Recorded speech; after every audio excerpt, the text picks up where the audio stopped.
نمیترسم از آیندت، مسیر تو رو باید رفت، میلرزونمت با هر خط.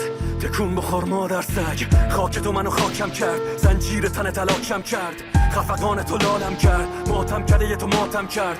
عشق نمیاد یه دونه قطرم، کشتم حسم و بدون نبضم، افتادی تو به جون قلبم، این دفعه قلب تو نشونه رفتم. همه لحظات پرتیمو پس بده، دغدغه های فکریمو پس بده، قدم های کیلومتریمو پس بده، عشق برادرم مهدی رو پس بده.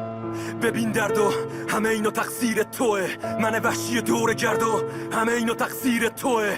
ببین دست خشک و سرد و همه اینو تقصیر توه، رنگ غم حس درد همه اینو تقصیر توه. ببین چطور سگ خور شدم، همه اینو تقصیر توه. با هر آشولاش دیدم خور شدم، همه اینو تقصیر توه. چطور معتاد الکل شدم، همه اینو تقصیر توه.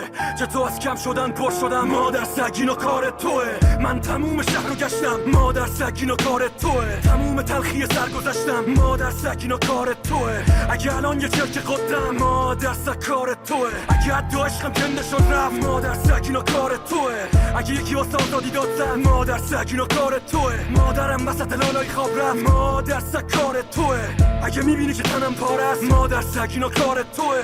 ولی هنوزم تنم دارم، مادر سگ اینم کار توه. نمیترسم حتی از تو، متنفر ازم شبم صبح. دیگه بار نکن هر جفنگو بهم جفتمون هاریم، هم منم تو خوب میدونیم، مجنون میمونیم. خیلی ها رو تنمون ریختن خون، توی خون میمونیم. بگو به اون که بالا نشست روی تنتون که ثابته، بهش بگو من دیگه آمادم، وقتش رسیده که آماده شه.